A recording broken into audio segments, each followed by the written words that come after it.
It's Two on the Aisle with me, Charles Gross, and Leslie Hoban Blake. Tonight, reviews of Sister Act, Born Yesterday, The Book of Mormon, The Intelligent Homosexual's Guide, and Wonderland. Ladies and gentlemen, welcome to the Aisle.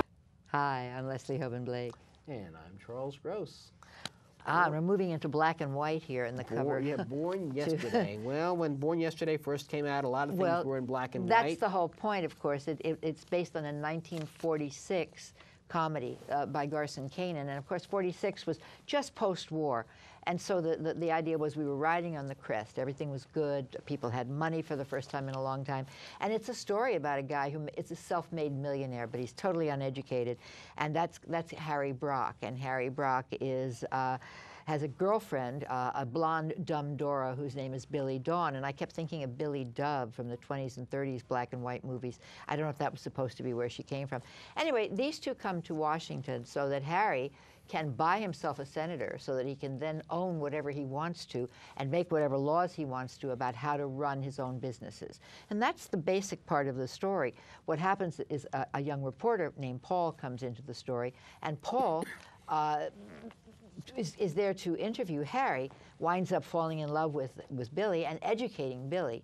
And Billy has been a silent partner in all of Harry's businesses, right, and suddenly finds out what she's doing and realizes you're not supposed to do that. She gets very upset with him about that. The only problem for me, of course, was, I mean, that is basically the story. There isn't much more to it than that. The stories were much simpler in the 1940s. The thing that got to me was, as good as Nina Arianda as Billy Dawn is, and she's very, very good, I still could not forget Judy Holliday in that role. So Nina has gone a different way. She's making the role her own. But the show isn't big enough to carry the concept without somebody really, really special doing it. And it wasn't special enough for me. I just didn't understand why this show had been revived. I didn't understand. I will tell you why it was revived. Okay, tell me why it was revived. Number one, it's still relevant. Number two, even more important, it's still funny. I mean, from the first time that Jim Belushi as Harry Brock yells, "Billy!" and she goes right back, "What?" They had me. Mm-hmm. This is a very preachy show, but it's a very funny show. It's kind of like Shaw when he's at his best in Pygmalion or Major Barbara. Basically, the message of this show is, if we allow things to happen, if we sit around and ignore things, bad things will happen. And that's a sentence. Let me finish. That's Kanan's message. I'll let you finish. Okay, I haven't done too much talking tonight as it is, but the thing is that this is almost like a fantasy of a time when things like this didn't happen. We know you can buy senators because we've seen them bought. We know that bad people can get what they want out of a government. So the relevance is only that it's too late. It's already happening. I mean, it's not a cautionary tale anymore. It might have been a cautionary tale at the time, but it isn't now. No, this play, if anything, is even more relevant. I see. Because we can. If we choose to. The problem is, more often than not, we choose not to. Well, I don't think a comedy on Broadway is going to make us change our minds, but okay.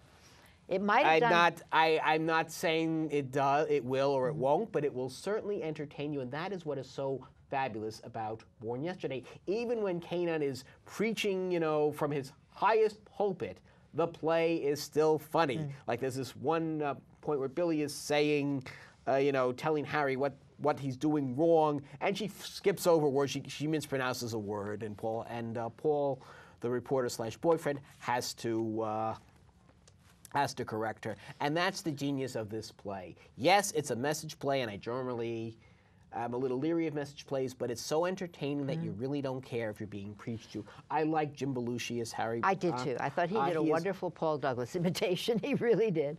No, I don't think so. I just saw the movie again. He was very much like Paul Douglas, really. Wasn't Paul Douglas in the movie? I thought it was Roger Crawford. Well, it was Paul Douglas on Broadway then. Right. And Roger Crawford in the movie. Right.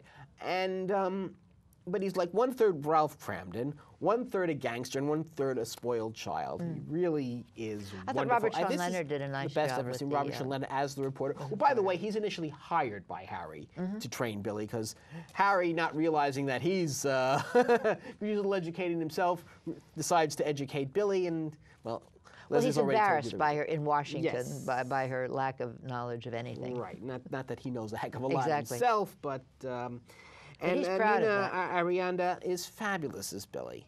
Yes, Judy Holliday is a very hard act to follow, no question about that. She was an incredibly talented individual, but you know what? So was Nina, and she makes the role her own, and she is good at it, and I enjoy Didn't say her. she wasn't. I just said that unfortunately I couldn't lose track of Well, you know, if your the biggest, ghost of if Judy your was biggest there. complaint is that she's not Judy Holliday, then I think, Nina, you're doing all right. I liked, let's see, yeah, I also liked Robert Sean Leonard. The person I did not like was, let's see, what was it? Frank Wood as Ed Devery as Brock's lawyer, who... Oh, I liked him a lot. Well, I thought he looked like he was playing a variation of his Roy Cohn from earlier this year in Angels in America. See, I hated him as Roy Cohen. I didn't was mind it. bad, I liked him as the lawyer. That's because you dated Roy, so you knew what Oh, he was please. like. I didn't date Roy Cohen. Don't keep saying that. I went out with people and Roy Cohen. I see. Not date But Roy she Cohen. knew the real Roy. But I felt his performance here was just out of sync with everybody else for whatever reason. No, I found him oily and contemptuous, which I thought was what the role called for. Well, he's kind of a self-hating. He hates what you know, he's supposed to have been a brilliant lawyer. He hates what he became. All right, we have some scenes from Born Yesterday, so let's take a look. I got her out of the chorus, and for the chorus, she was smart enough. But I'm scared she's going to be unhappy in this town. Yeah, she's never been around such kind of people. You know what I mean? No. Well, I figure a guy like you could help her out. And me too. How? Show her the ropes, sort of. Explain to her what goes on and all like that. In your spare time. What do you say? No, I don't think I could handle it, Mr. Brock. Mean a lot to me. I give you $200 a week. All right, I'll do it. I'm telling you, I love this guy. What is that against babies all of a sudden? Nothing. I've got nothing against a brain 3 weeks old and empty, but when it hangs around for 30 years without absorbing anything, I begin to think there's something the matter with it.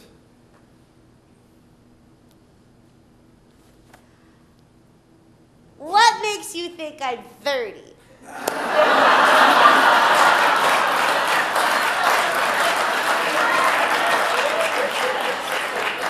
I didn't mean you Oh, yes, especially. you did! I swear! You certainly know how to get me sore. Sorry. 30! Do I look 30 to you? No. Then what'd you say it for? I don't know.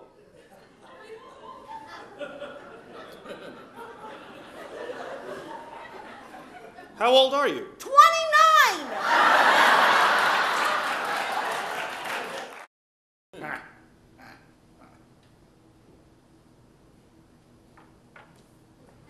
Jim!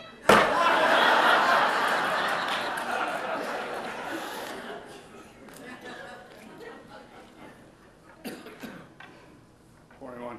41? 41! Okay.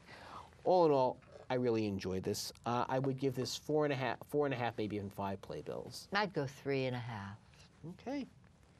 Not unenjoyable, just not my. She wants Judy. I did. Sorry. The